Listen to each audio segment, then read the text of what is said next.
Welcome home to USA Global TV and Radio, a place where dreams take flight, with authentic storytelling, diverse perspectives and meaningful conversations, where global stories unite and bridges are built beyond all borders. Discover world-class education, entertainment, hope and inspiration. Together, we're building bridges worldwide. Subscribe to our channel, USA Global TV. Download our app, USA Global TV. Be our guest or join our team. Visit usaglobaltv.com. Thanks to our founder and executive producer, Dr. Jacqueline Kerbeck. Music score by Yeffy Tang from Cloud Road Music. Voiceover artist Mike Porter. Creative direction by Paul Garcia. USA Global TV and Radio. Your home for global connection. All rights reserved. This video and its contents are the exclusive property of USA Global TV and Radio. Unauthorized use, duplication or redistribution in any form is strictly prohibited. Do you believe that there are psychics that can tell the future, or mediums that can relay messages from our loved ones that have passed? Do you believe a medical intuitive can help diagnose an illness when traditional medicine has failed to do so? Is all of this real or fake? Join me in exploring these questions on today's episode of Beyond Survival on the USA Global TV and Radio Network. My special guest today is Malissa FELIX, who is a psychic, medium, and medical intuitive. At a young age, Malissa experienced a significant amount of loss, one of which was her grandfather when she was 6 years old. While visiting her grandfather at the cemetery, she started seeing and hearing things from other gravestones that she didn't understand. These experiences continued, and 10 years later, Malissa became a teen mom. Raised in a very religious household that did not approve of the abilities she was experiencing and was unsupportive of her teenage pregnancy out of wedlock, this left Malissa feeling like an outsider, having a deep void, and a feeling of being alone for most of her life. This is a story for anyone who, through life's experiences, feels a deep void or a sense of loneliness and loss. Once Malissa learned to love herself and allowed herself to be her true self, everything changed in her life, and the same can happen for you too. So with that, I'd like to bring out Malissa. Hi. Hi, Malissa. How are you today? Good. How are you? Good. So we will start with the first question. This is the best way to kick off the show because I know this is such a controversial topic from all the emails I've received before the show started. So to kick off the show, can you just explain what the difference is between a psychic, a medium, and a medical intuitive? Yes. So a psychic is someone who connects with the person's energy to give them kind of clarity on things like life path or career, love, advice, maybe like purchasing a house. And then mediumship is when you're connecting directly to someone's loved one who has passed over. And you provide messages of comfort, to help the person with closure. Medical intuitive, I don't have a huge explanation on that because I can only speak for myself. When I do readings, I connect with the physical body, the person's muscles, the blood, the bones. Usually I do my scans and physical, but I can do them over FaceTime as well. Great. So one of your first psychic experiences, I asked you so many questions about this, I'm so intrigued, was when you were at the cemetery visiting your grandfather. So that's when you said you started seeing and hearing things and you were like, What is going on? Can you explain what you were experiencing and feeling? Because you were really young. When I was young, we lived across the street from the cemetery. So my grandmother, we would grab water and go do all the graves, including my grandfather and other family, friends. She's the youngest out of all her family. So, it was one by one. And we would tend to the graves. And I just thought that everybody could connect with the graves and who was there. And she would tell me little stories. So I kind of thought I gathered most of my information from her telling me. But then as I got older, and then I realized there wasn't a lot of people that were on the same page, then I realized that I was communicating and other people were not. Right. That's a lot to take in at 6 years old. And Yeah, so it was, I lived in that house until I was 17. So that was like routine for me to help grandma like fill up the water and get it over to the cemetery. So I had done that for years, helping her plant plant flowers. We'd go to go get flowers and then bring them down. right. So you, like me, so I understand this when you told me this part of your story, you were raised in a very religious household. Can Yes. you explain your So funny thing is, my grandmother was at mass twice a day, but she was not so like critical about like what people did with their life. She believed you got to go to church and we got to go to mass and those kind of things. Ash Wednesday, but she wasn't like judgmental, should I say? My mom was really the one who was she kind of seeked out a different religion, which was Pentecostal, and they were very strict. And my mother had a big belief system, and it was very rigid, let's say. Yeah. So, did this ever, because it's your mom, right? And Yeah. you said she like took you to church and was like, do something with her. Yes. She's like, Oh, yeah. She brought me to church. And I'd be up there with my other friends growing up that I now are out of the closet who are gay and whatnot. And we all got prayed on. And, hopefully they were praying on us to get the demons out, whether you were, connecting with spirit or, sexuality was the issue. But yeah, that was. yeah. That's, and I really felt like there was something wrong with me, that I was seeing these awful things and why were they coming to me, these demons? And so I never was like truly scared, but because it was told that I shouldn't be doing it, made it scary. They're coming to you because, they're trying to like corrupt you or, the demons are trying to get in. So then it became scary. So did this ever make you like doubt yourself and your abilities? Like, maybe I'm not seeing this, or were you like, no, I am seeing this, I just don't understand why? Yeah, I am seeing this and I don't understand why. I don't understand what the demons want with me so much. And if I'd see it, I would just kind of ignore it and just, move on quickly, not tell anybody, that's for sure. And just kind of silent battles myself. And let's just be clear about this, right? You don't think it's demons that are I coming. don't now, but I did when I was little. Okay. So 'Cause in like people- the early 90s, they used to put the face mask on the wall with the eyes were out. And so at night I would like those faces were kind of like come to life. And I'd always be like, oh my God, why are they like watching me? Or I would see like faces and like images kind of play out, kind of like in a movie. Like on people's curtains or just even like the curtains I have behind here, like the details, I would see like faces and then I would get like different pictures, which I now know I'm clairvoyant. So these pictures were like telling me a story from spirit, but I wasn't connecting the dots at that age. No. Yeah, yeah. So, as you're aware, I have a huge chronic illness following, and people are looking to medical mediums, medical intuitives. So, can you explain how you could help people as a medical intuitive?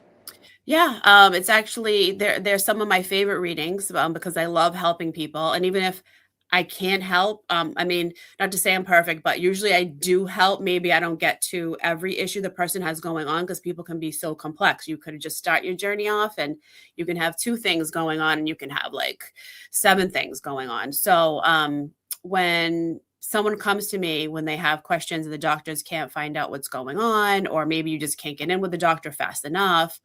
I've found cancers in people and something as simple as like iron deficiency. So, I do events where you like rent the table and then people just walk up to your table and you're seeing somebody like every 15 minutes.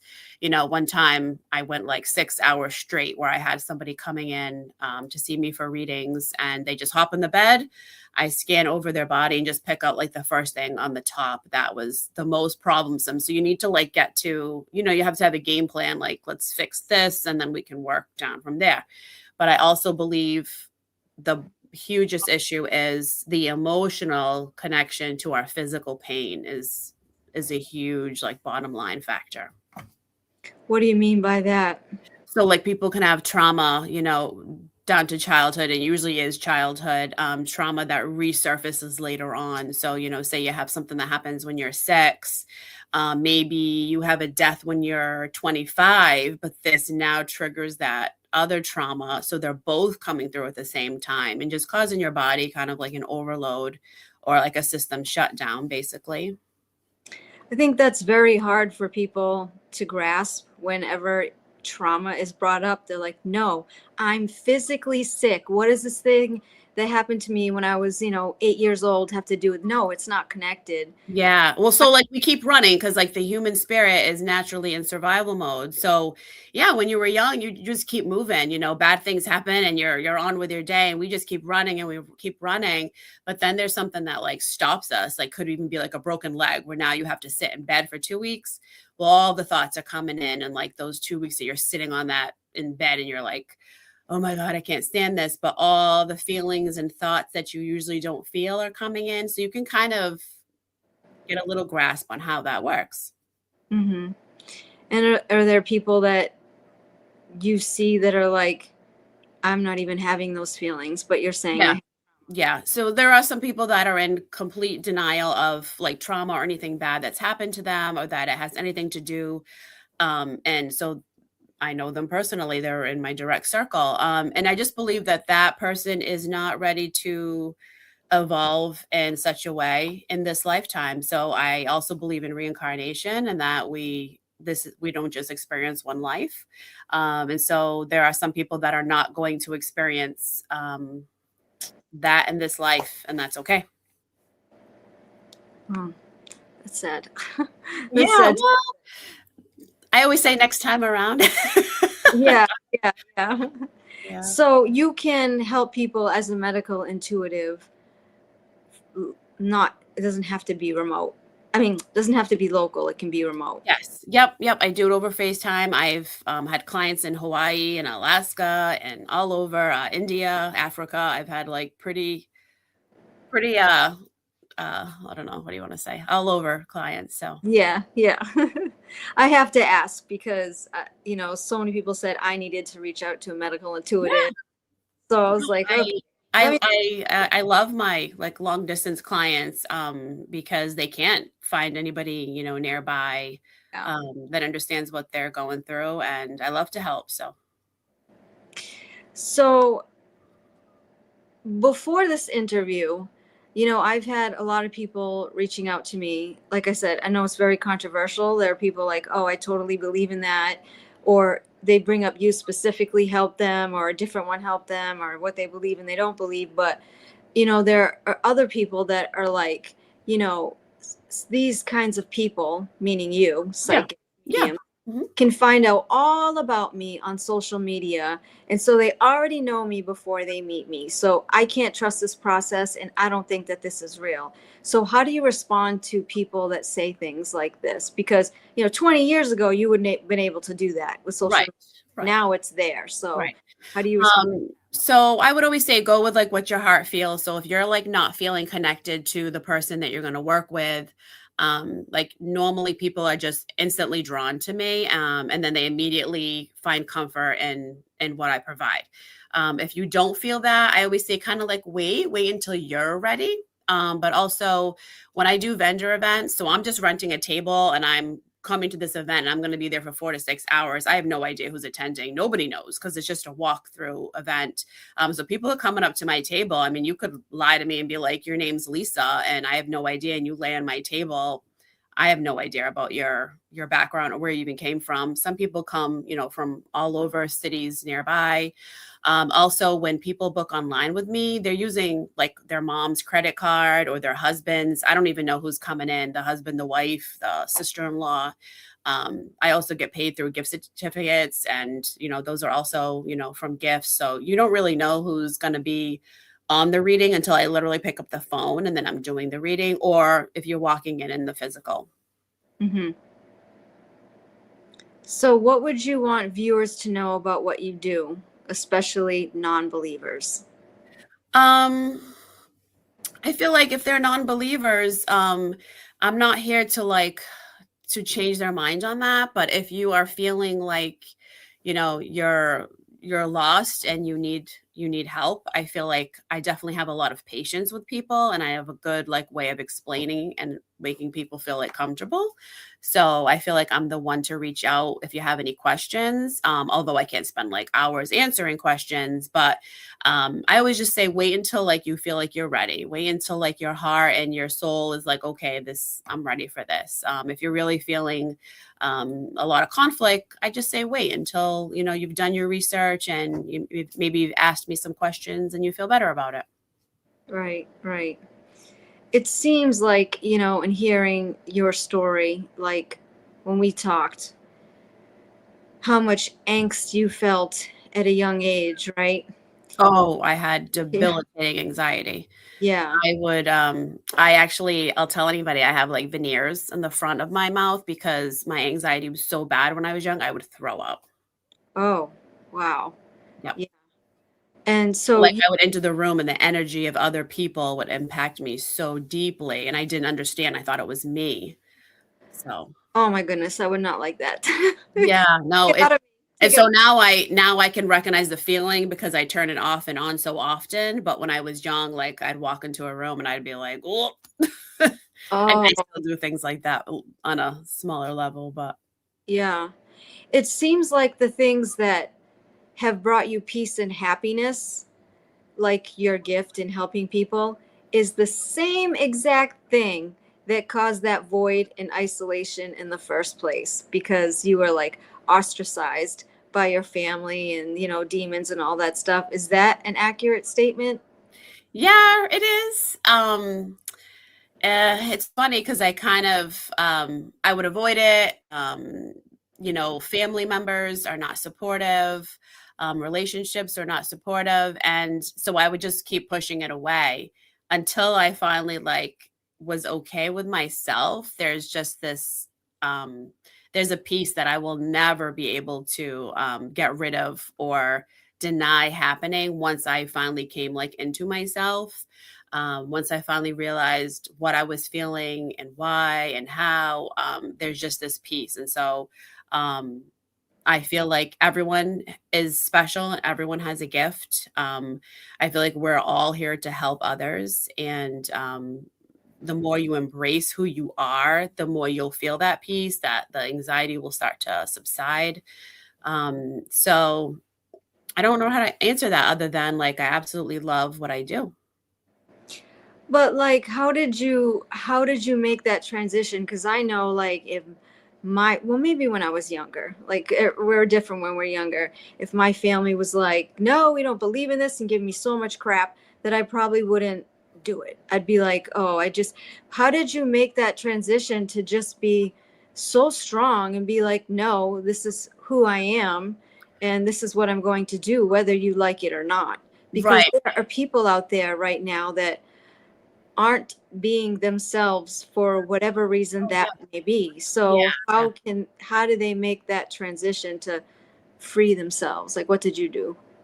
So, not to bring up too many personal things, but so I actually got divorced in 2013, and during that, my family was already pretty much writing me off because of the divorce itself, not believing that you should get divorced and all the things. So at that time, I was already away from my whole family. I had absolutely no support in my divorce, and whole family disconnected from me other than my grandmother. So at that time, it was a perfect time to come into who I truly was. I started doing a lot of reading and attending spiritual classes like Reiki and sound healing, and just taking classes and doing things that was just helping me grow spiritually and getting stronger. And I pretty much just came into myself during that time of not being alone, but yeah, basically. Were people like, oh, you've changed so much, Melissa? Oh, yeah. What's Yeah. Yeah, happening? they're like, "She's on drugs. There's something wrong." She's going through it, she's going crazy. And then over time, I think people saw the change in me in a positive way, and a lot of people really don't know how to handle it. It's not that I have like this great strength, but I would say I have a great confidence in who I am. Mm-hmm. How is your relationship with your family today that didn't believe you before, especially your mom? Do you have a relationship? I do have a relationship with her, but there is no acceptance of who I am. I have a few uncles and an aunt that are okay with what I do, but there's not like a support there, like people coming to my events or sharing my stuff on Facebook. Like there's not support there, and I had to really that was probably the longest thing for me, is to accept that it's okay that they don't support me. Like you have to be your own biggest cheerleader. I had a bunch of messages this morning from friends and clients, nobody blood related, that wanted the link and ready to support me. So you have to focus on who is there to support you, and who does see you. I think that's the biggest thing. Yeah, I think, you know, it's really hard because it's your family and it's who you grew up with, and Oh yeah. biological mom. But like, even for me, like being sick, you realize that some of the biggest disappointments actually come from the people that are the closest to you, and you make your family what you want it to be. That could be your friends on social media, that could be friends close to you, but family and supporters don't necessarily mean blood. Mhm. Yeah. Yeah, totally. My clients, I can't even tell you the things they do. Some of them will follow me to like different cities when I do events. Just show up and say, "Hi, I just want to see you." I can't even tell you how much support I get from my clients who were completely strangers at one point. I do a lot of things for people who have addiction, and I still have like such a huge following from people I've seen at like sober houses. They'll message me just to like tell me that I've changed their life and I've helped them, and I feel like that's all I need, like just to know that I helped somebody, they're doing well. I really don't need anything else. So how do you help somebody like that, like at a sober house? So I believe that, again, the emotional connection to the trauma later on is where it comes from. So a lot of these guys at the sober house, I've never done, women have it too, but I've never done a women's sober house. A lot of these guys, when they were young, they had a lot of things happen to them, with addiction in their own home. Both parents are addicts. Abuse, whether that's physical, sexual, verbal, and all that stuff. We were told to push that down and keep it moving and keep going forward. And some of these guys, they have big jobs. They're cops or they're firefighters, and they're trying to just make it through the day. And what do? We tend to grab a few drinks, and then a few drinks lead to maybe we need some pills to get through this, or and whatever else we do with addiction without going into details. But all these things that just help us get through the day, between the workload and the trauma from childhood, it just at one point comes to a place where you have to face it. So that's how you get people to heal, is through the things that you see or the messages that you're relaying to this person. Yep. It's somehow triggering something in their mind that's helping them to heal. Is that how it works? So sometimes we push things down so far that we no longer even think about them. And like, why would you be thinking about, like, just say, you were sexually abused at 9 years old. Why do you need to think about that when you're 40? Well, if you've never told anybody and you're still conversating, or in the person who did it's life, like, how do you think that benefits you? Like, it's a big secret and no one in the family knows, and you're supposed to just pretend it didn't happen.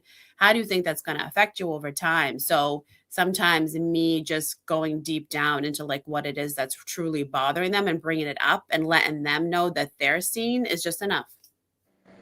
Can you see, like, from your experience, what are the biggest things that you see that trauma does to people, like to their bodies, or what like? Well, for men, I feel like it's usually men usually go the addiction route where women usually go to their body shutting down, where it's like, I have a lot of clients with MS, fibromyalgia, arthritis, but I also believe there are medical links to that. So like a lot of deficiencies are also involved in this. So it's not just like you can't just physically have all these ailments just because of an emotional thing. It's a combination.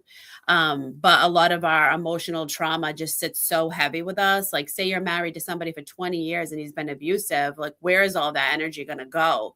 If it's not coming out, if you're not telling your parents, you're not telling your friends, you're keeping that to yourself, it's all inside. So eventually it needs to come out, and it'll come out in physical ailment. Have you ever read the book? The author's name escapes me at this moment in time, but it's called The Body Keeps the Score. No, I haven't, but I believe that. It's exactly what you're talking about. It's like any little thing that happens to you in life is stored in your body, in your tissues, in you, whether you realize it or not. Yes, it's in your DNA.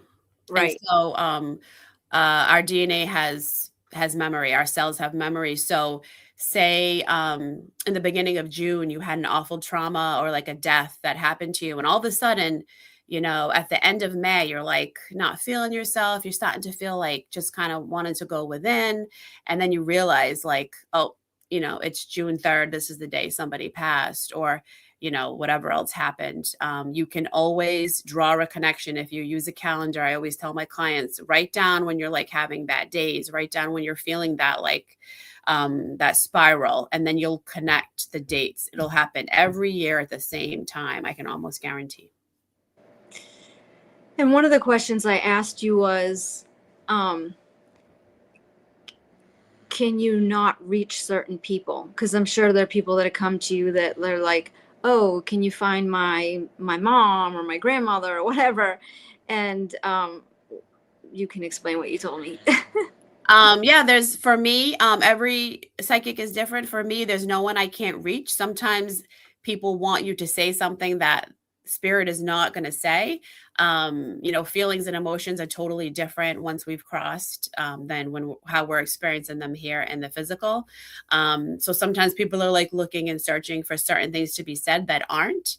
But there's nobody that I have not been able to reach yet that has crossed over. Do you ever get people that are like angry with what you tell them? Yeah. I would have to say the most angriest are usually women. Maybe if they've had a spouse pass or a child pass, sometimes they're in denial of their own participation in this person's suffering when they were here in the physical. Say you have a child who was an addict, and when spirit is coming through there, they will tell me their story of their addiction and what happened and how their parents played a role. And sometimes the parents still don't want to take responsibility here in the physical, and that's okay. So we all have choice. And sometimes they're not ready to hear it. I definitely deliver the messages with like love and patience. But I do have to say the truth. Sometimes they aren't ready to hear it. Yeah, because I would imagine people that come to see you have no idea what you're going to say. Oh, no, they don't. I know. And so I always have a hard time with that, because sometimes they're like, what? And I'm like, oh, it gets personal. So I will see everything that has ever gone on in your life in the reading that needs to come out. So like, you go to the grocery store is not going to come through my reading, or what you're doing in your privacy, but like everything emotional and physical that needs to come out that has to do with healing from spirit and you will come out in the reading. And sometimes people are not ready. So normally it'll like knock at the door, and then I say like, hey, do you remember when? And then if you're like not ready to open the door, I pull back and I switch topics. Some people are ready, some people are not. Yeah. I just lost my train of thought when you were saying that. Yeah, it's usually women, and a lot of times it's moms. Like they're not ready to accept the role they played in their child's suffering, and I get it as a mom. But we are also responsible for a role we play in our own suffering. So there's a lot of inner work, that needs to be done. And sometimes it takes a little while. So then would you say that the thing that you heal from most people is really trauma? It is a lot of trauma based especially when it comes to like my healing sessions, but not for like a regular medium, reading. Like somebody wants to just connect with their grandmother and just hear how much they love them and, how they loved baking with them. Those can be, just very smooth going, not too much trauma or too many sad tears in those kind of readings. I would imagine, do those people keep coming back so they can keep? Yeah. Yeah. I always tell people like, don't come like, you can't come like every week. No, but at 6 months, once or twice a year, I'll take the client and, let them connect. And I don't have a problem with that, but a little too much is you have to kind of set boundaries sometimes. Yeah. So can you leave our message with leave our viewers with a message of hope? So that message of hope could be how to be your true self, how to carry on when you've lost a loved one, like anything, because you've seen so much stuff in this life. Like what message of hope can you give people that are struggling day to day? Well, I believe our purpose here is definitely to help others. That's our first purpose. And it doesn't mean that you're like, physically picking someone up, taking them to the grocery store, but even helping someone by like holding the door. So being mindful of others, being compassionate, love deeply, forgive often, just knowing that other people's actions usually have nothing to do with your own, um, and trust what's meant for you, pretty much. And what's the biggest takeaway you want people to know about this? Is a industry? Is that the right word? I don't even know what to say. Medical, psychics, Yeah. what's the biggest takeaway you want people to know? I believe that spiritual intuitives are more accepted now, and I believe that we're here to help. As people evolve, I believe it's more accepted now. So the biggest takeaway is that, that's what we're here to do, is to help people heal on a deeper level. And I think it's just happening more and more as we evolve spiritually as a collective. So if people want to reach you and book time with you, how can they do that? So they can go to my page and you can book an appointment right on my link. And if finances are an issue, I do work with some people and do things on the side. So that's definitely an option. Just need to message me and we can discuss it. So they just go to that website and Yeah, you can go to my Facebook page and then like I usually post things during the week, like if I have openings, but I always have openings on my Square link, which was right on my page. And you can just schedule yourself. oh, she's pointing to it. Soul Destiny Square site. That's what they would click, right? Yep. Okay. I do make house calls. I do house parties, so you can have like more than one person at the same time. But you can always message me for any questions that they may have. You can't do parties like over Zoom. I could. Yeah. Yeah.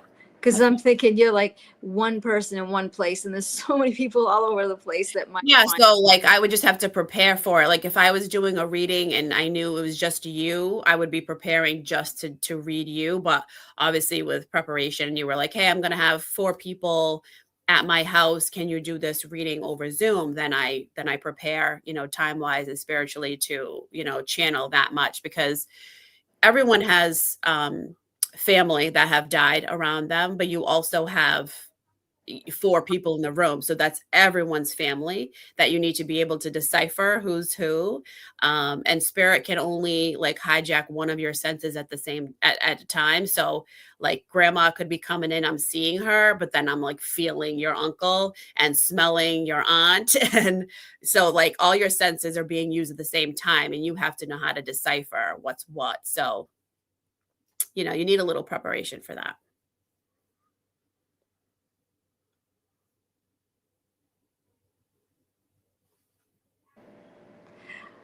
I mean, just a quick question before we go. It's like, there's no school for this. How do you learn it? Oh no, I know. Like I told you, I had a little bit of, time to myself where uh, I came into myself and then just lots of reading, lots of practicing. Um, COVID actually really was a blessing to me at one point because I lost my job. So I was able to stay home and do readings from home. And then I went to a psychic shop that was local and I started doing readings from there. And when I had clients come in physically, most of them were so ill from COVID itself and from the COVID vaccine. I got lots of experience with all different kinds of things. And I was there for 4 years doing that. So I was able to get a lot of experience there. That makes sense. Mhm. So thank you for being on the show today and sharing your story. I know it was not easy. Yeah, it was easier than I thought, but at first I was nervous. Yeah. So, I'm just going to close by saying, first of all, I want to thank Malissa FELIX for sharing her story with us today. The biggest takeaway is that she showed the importance of being your true self, no matter the adversity you may face, and everything else will fall into place. Lastly, as I mentioned during the interview, people reached out to me and told me I should look into a medical intuitive because they got better when they saw one.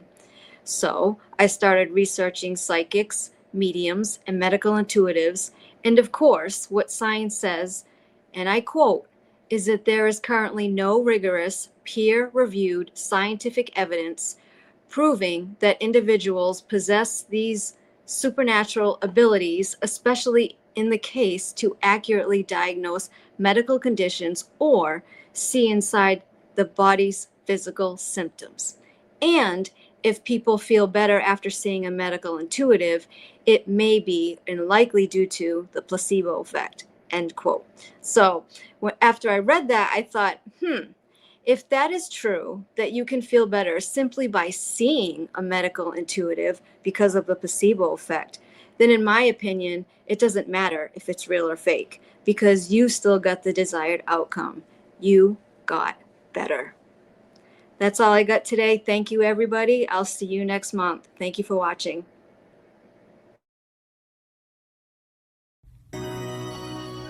Every day, we wake up knowing what we should do. We know we should take better care of ourselves. We know we should have the difficult conversation. We know we should stop making excuses. We know we should invest in our future. We also know we should take the first step. So why don't we? It's not because we aren't smart enough. It's not because we don't have enough information. And it's certainly not because we don't care. We live in a world overflowing with knowledge. Books, podcasts, videos, courses, experts, even artificial intelligence. We have more access to information than any generation before us. Yet so many of us are still waiting for the right time, waiting to feel ready, waiting until tomorrow.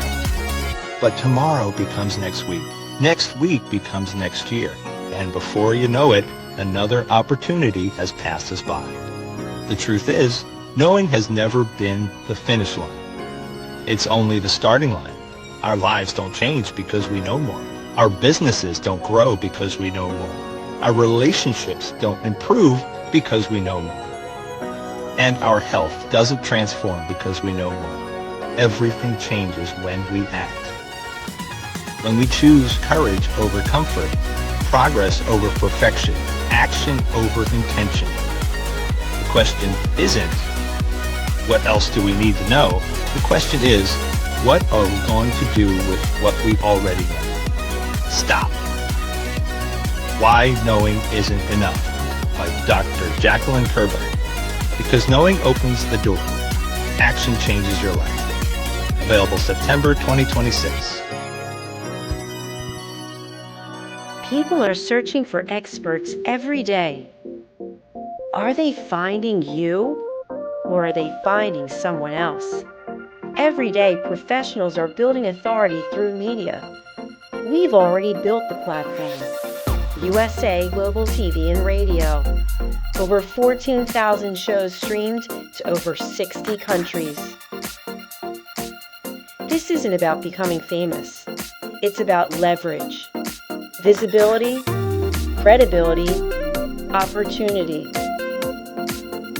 One interview, one conversation, one show, repurposed into content, connection, and business growth. Most people assume hosting a TV show requires a studio, a production team, and a massive budget. Our television packages begin at $1,500 US per month. Professional production, global distribution, replay visibility, built for voices with something to say. I'm Dr. Jacqueline Kerbeck, and if this resonates with you, we should talk.